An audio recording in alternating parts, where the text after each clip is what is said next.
Hello my dear students.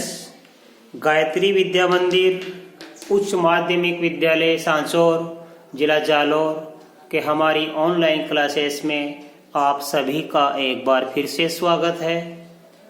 प्रिय विद्यार्थियों, मैं अनिल कुमार सोनी, कक्षा 9 विषय गणित, अध्याय 14 सांख्यिकी, इसकी प्रश्न 14.1 के दो सवाल नंबर 1 और नंबर 2 और इसके अलावा प्रश्न 14.2 का एक सवाल आपको हल करूंगा।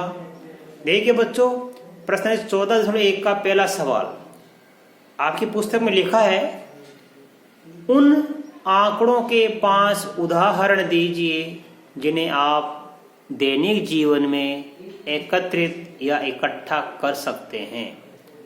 यानी हमें 5 उदाहरण ऐसे देने कि जिनको दैनिक जीवन में हम इकट्ठा कर सकते हैं। हमें उन 5 आंकड़ों के उदाहरण देने हैं जिन्हें हम दैनिक जीवन में इकट्ठा कर सकते हैं। ऐसे बहुत से आप सैकड़ों उदाहरण दे सकते हैं। देखो, कुछ उदाहरण मैंने लिखे हैं, कुछ इसके अलावा भी आप अपने मन से लिख सकते हैं। देखो, नंबर 1, अपनी कक्षा में छात्रों की संख्या। आप अपनी कक्षा में छात्रों की संख्या पता कर सकते हैं कि आपके कक्षा में कितने छात्र हैं, वो आंकड़े इकट्ठे कर सकते हैं आप। इसके अलावा आप नंबर 2, अपने विद्यालय में अध्यापकों की संख्या।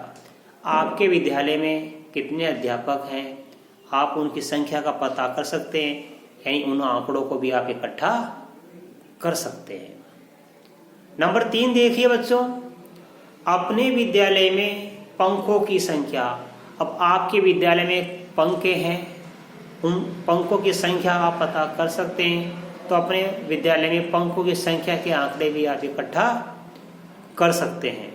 नंबर 4, पिछले 2 वर्षों के आपके घर के पानी के बिल आप इकट्ठा कर सकते हैं, उनके आंकड़े इकट्ठा कर सकते हैं। नंबर 5, पिछले 5 वर्षों के घर की बिजली के बिल, 7 वर्षों के, 5 वर्षों के, 2 वर्षों के, 3 वर्षों के, कितने भी पानी के बिल, बिजली के बिल, आप इनको इकट्ठा कर सकते हैं, इन आंकड़ों को इकट्ठा कर सकते हैं। इसके अलावा आप सिर्फ टेलीविजन या समाचार पत्र, टेलीविजन आप देखते हैं, समाचार पत्र आप पढ़ते हैं, तो टेलीविजन या समाचार पत्रों से प्राप्त किसी चुनाव के परिणामों को आप इकट्ठा कर सकते हैं। फॉर एग्जाम्पल, मान लो राजस्थान विधानसभा के चुनाव हुए, 200 विधानसभा सीटों पर चुनाव हुए हैं, उनके आंकड़े आप इकट्ठे कर सकते हैं। नंबर 7, शैक्षिक सर्वेक्षण से प्राप्त साक्षरता दर के आंकड़े। आप कोई भी एजुकेशनल ऑब्जर्वेशन कर सकते हैं, आप कोई भी सर्वे कर सकते हैं शैक्षिक सर्वेक्षण से, और साक्षरता दर के आंकड़े इकट्ठे कर सकते हैं कि महिलाएं कितनी पढ़े लिखे प्रतिशत में है, पुरुषों की साक्षरता दर कितनी है। ठीक है। इसके अलावा भी आप अपने मन से बहुत सारे उदाहरण दे सकते हैं। जैसे आप अपने विद्यालय में कमरे, कितने कमरे, उन कमरों की संख्या के आंकड़े इकट्ठे कर सकते हैं। आप अपने विद्यालय में बालिकाओं की संख्या के आंकड़े इकट्ठा कर सकते हैं। आप अपने विद्यालय में महिला अध्यापकों की संख्याओं के आंकड़े इकट्ठे कर सकते हैं। ऐसे असंख्य हैं, बहुत सारे। आप इनके अलावा अपने मन से बहुत सारे उदाहरण दे सकते हैं जिन्हें आप अपने दैनिक जीवन में इकट्ठे कर सकते हैं। तो ये तो हो गया हमारा सवाल नंबर 1। अब देखो बच्चों, सवाल नंबर 2 लिखा है, अच्छे से समझना आप। हमारे इस प्रश्नावली का 2 ही सवाल है और दोनों सवाल बड़े सरल हैं। सवाल नंबर 2 है कि ऊपर दिए गए प्रश्न 1 के आंकड़ों को प्राथमिक आंकड़ों या गौण आंकड़ों में वर्गीकृत कीजिए। मान लो मैंने यहाँ पे 7 आंकड़े लिखे हैं, इन 7 आंकड़ों को अपन को छांटना है कि इनमें से प्राथमिक आंकड़े कौन से हो सकते हैं और गौण आंकड़े कौन से हो सकते हैं। तो देखो बच्चों, क्वेश्चन 2, इसका मैं आंसर लिख रहा हूं। हमें इन आंकड़ों को छांटना है, प्राथमिक आंकड़े और गौण आंकड़े।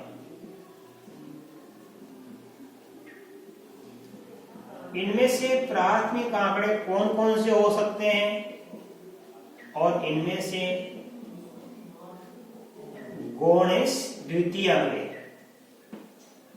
गौण आंकड़े कौन कौन से हो सकते हैं। देखो बच्चों, अपनी कक्षा में छात्रों की संख्या ये प्रथम बार में आता है। अपने विद्यालय में अध्यापकों की संख्या ये भी पहली बार में आता है। अपने विद्यालय में पंखों की संख्या ये भी पहली बार में आता है। पिछले 2 वर्षों के घर के पानी की बिल ये भी पहली बार में आता है। पिछले 5 वर्षों के घर की बिजली की बिल ये भी पहली बार में आता है। तो यहाँ से देखो, ये आंकड़ा 1 2 3 4 5, ये पांचों आंकड़े किस प्रकार के आंकड़े हैं? प्राथमिक आंकड़े में आते हैं। बाकी 2 बच गए हमारे पास। टेलीविजन या समाचार पत्रों से प्राप्त किसी चुनाव के परिणाम, ये आते हैं गौण आंकड़ों में।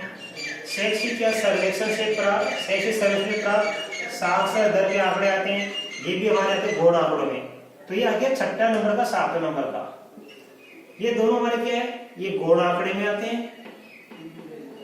तो बाकी ये हमारे पांचों किस में आ जाएंगे? प्राथमिक आंकड़ों में आ जाएंगे। ठीक है, ये इसका आंसर हो गया। अब आप इसका इतने छोड़ लो, मैं आपको 14.2 का भी सवाल हल करा।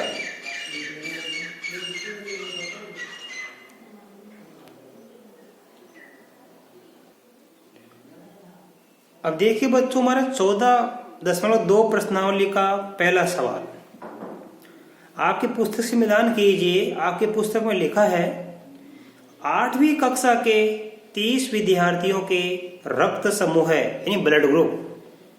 रक्त समूह ये हैं जो आपके मैंने ब्लैक बोर्ड पे देखो, ये बोर्ड पे लिखा हुआ है ABOO ABOA। ये 30 विद्यार्थियों के रक्त समूह जो मैंने बोर्ड पे लिखे हैं, देखो। इन आंकड़ों को एक बारंबारता बंटन सारणी के रूप में प्रस्तुत कीजिए। पिछले कक्षा 8 में भी हमने आपको सिखाया था, हम इसकी बंटन सारणी में विभाजित करेंगे। और बताइए कि इन विद्यार्थियों के में कौन सा रक्त समूह है अधिक सामान्य है और कौन सा रक्त समूह है विरलतम रक्त समूह है। अधिक सामान्य का मतलब जो ज्यादा बार, जो सामान्य मतलब करीब सभी में पाया जाता है वो सामान्य हो जाता है, बिल्कुल जनरल। और जो बहुत कम लोगों में पाया जाता है वो होता है विरलतम या सघनतम, राइट।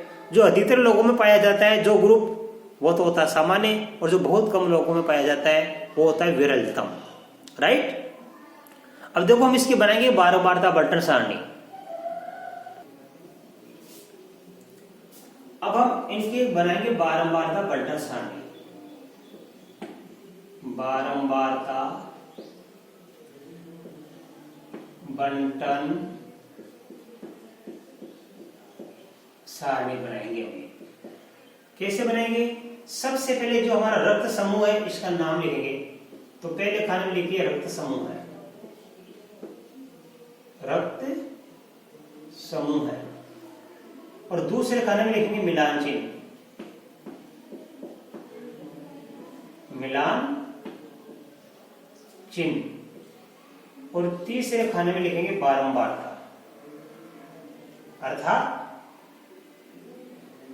छात्रों की संख्या, छात्रों की संख्या। इस रक्त समूह को आप लिखो रक्त समूह है, मिलान चिन्ह, छात्रों संख्या। या आप कोई भी सवाल आ जाए, चाहे कुछ भी, तो आप लिख दिया करो, पहले खाने में लिख दिया करो प्राप्तांक। ये मिलान चिन्ह वैसा का वैसा ही रहेगा, और यहां लिख दिया करो बारंबारता, बारंबारता, एक ही बात। आप लिख दिया करो पहले खाने में प्राप्तांक, दूसरे मिलान चिन्ह, तीसरे बारंबारता। ये लिख दिया करो सवाल, प्राप्तांक, मिलान चिन्ह और बारंबारता।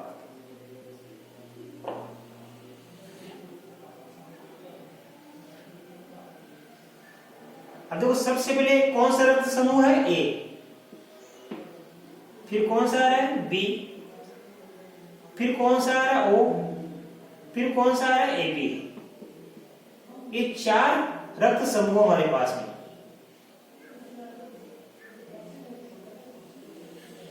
ठीक है। अब आप देखिए, ये रक्त समूह ए की गिनती करेंगे कितनी बार आया, इसके बाद बी की गिनती करेंगे अपन। तो ए की गिनती करो, देखो 1 2 3 4 5 6 7 8 9, ये ए रक्त समूह 9 छात्रों पाया गया। फिर हम बी की गिनती करेंगे बच्चों, 1 2 3 4 5 6, ये 6 छात्रों में बी रक्त समूह पाया जाता है। फिर ओ की गिनती करेंगे, देखो 1 2 3 4 5 6 7 8 9 10 11 12, ये 12 छात्रों में ओ रक्त समूह पाया जाता है। फिर ए बी की गिनती करेंगे, 1 2 3, ये हमारे पास कितने 3 है, राइट। अब देखो ये 12 का सारणी बंटा सारणी बन गई। ए रक्त समूह है 9 छात्रों में पाया जाता है, और बी रक्त समूह है 6 छात्रों में पाया जाता है, और ओ रक्त समूह है 12 छात्रों में पाया जाता है। ए बी रक्त समूह है 3 छात्रों में पाया जाता है। अब आप इस 12 वाली की गिनती कर लो। 9 में 6 जोड़ेंगे 15, 15 में 12 जोड़ेंगे 27, 27 3 जोड़ेंगे 30, और यहाँ पे पूरे कितने हैं, ये 30 छात्रों का ये मेरा सवाल है। ये कुल कितने छात्र हैं 30, इसका मतलब हमारा ये जोड़ सही हो गया, ये 30 है और ये 30 आ गया। अब हम क्या लिखेंगे, मिलान चिन्ह। ये जो 12 था इनका मिलान चिन्ह 9 है, तो मैंने आपको बताया था एक बार में हम 4 खड़े लाने खींच सके, 1 2 3 4 5 को काट देंगे, 5 6 7 8 9, 6 के लिए 1 2 3 4 तो ये खड़ी, 5 को काट देंगे 5, ये 6। 12 के लिए ये 1 2 3 4, ये 5 6 7 8 9, ये 10, ये 11, ये 12। 3 के लिए 1 2 3, ये तो बन गई 12 का बंटर सारणी। आपको अच्छी तरह बनाना आ गया बच्चों, जो कि हमने पिछली कक्षा में सीखा था, कक्षा 8 में, राइट। अब हमारे पास में क्या 2 प्रश्न है, उनके जवाब देने हैं, ध्यान देना। नंबर 1, सबसे सामान्य रक्त समूह है कौन सा है। सामान्य का मतलब तो ज्यादा छात्रों में पाया जाता है, तो देखो 12 छात्रों में क्या पाया जाता है, ओ। तो सबसे सामान्य रक्त समूह कौन सा है, ओ। दूसरा हमारा प्रश्न था सबसे विरलतम, विरलतम मतलब जो सबसे कम पाया जाता है, सबसे विरलतम रक्त समूह है।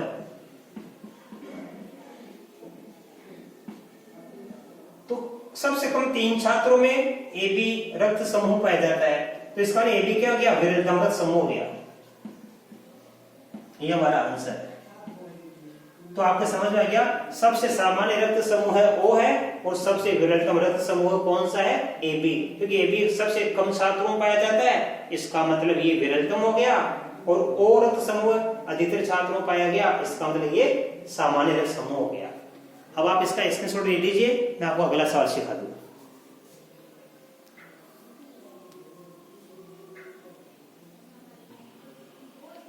अब देखिए बच्चों, सवाल नंबर इसका 2 आपकी बुक से मिलान कीजिए। इसमें लिखा है 40 इंजीनियरों को की उनके आवास यानी घर से कार्यस्थल यानी ऑफिस, तो 40 इंजीनियरों की उनके आवास यानी घर से कार्यस्थल यानी ऑफिस की दूरियां किलोमीटर में निम्न अनुसार है।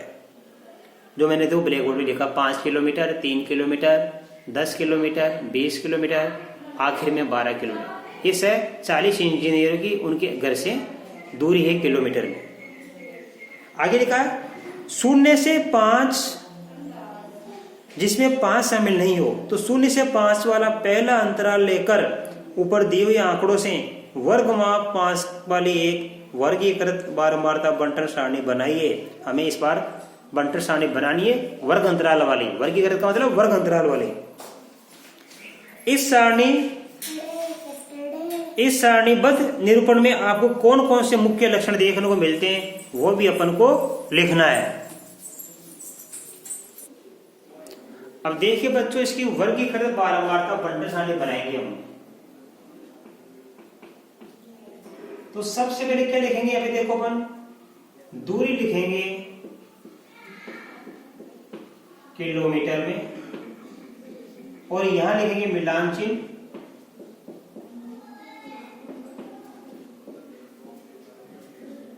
और यहां लिखेंगे अपन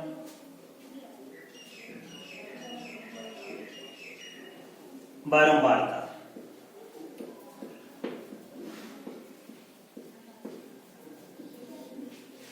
ठीक, दूरी किलोमीटर में मिलानचीन और बारंबारता।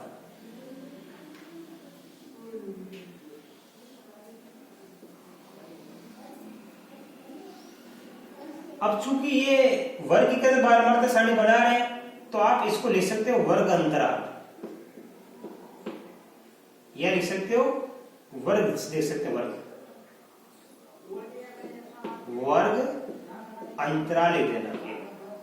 सबसे पहले कौन सा लेना पड़ेगा? 0 से 5 वर्ग माप, 0 से 5 का वर्ग माप, 5 का अंतर हो गया 0 से 5। अब आ जाएगा अगर आप 5 से 10, फिर 10 से 15 ये वर्ग अंतराल है, ऐसे 5 का वर्ग अंतराल, फिर 15 से 20।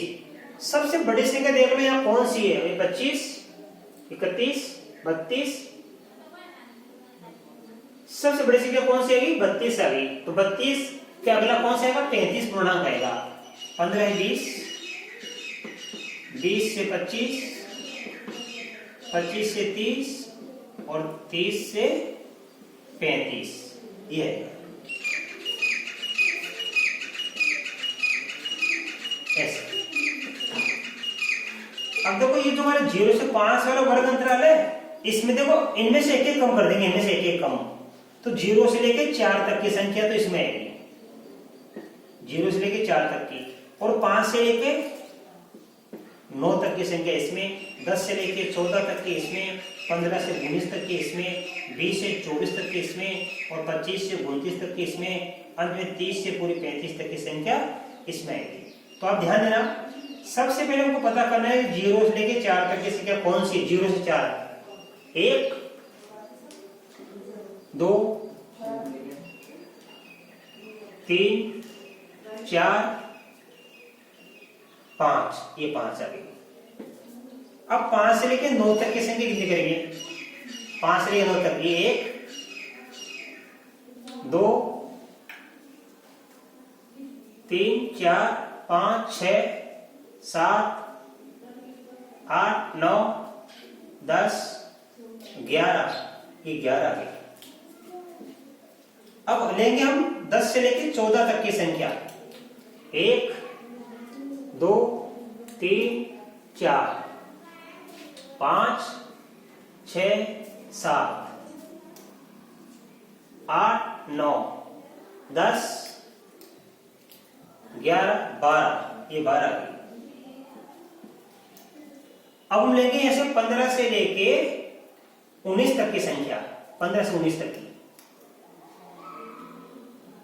देखो 15 से 19 तक के बीच में ये 1, ये 2, ये 3, ये 4, ये 5, ये 6, 7, 8, ये 9, ये 10, 10 आ गए इसमें। अब देखो 20 से लेके 24 तक की संख्या, 1,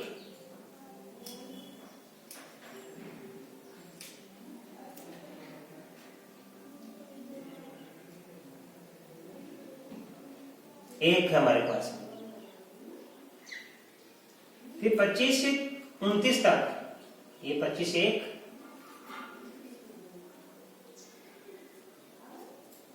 ये 1। फिर 30 से 35 तक, 30 से 35 तक के वाले देखो, ये 1, ये 2,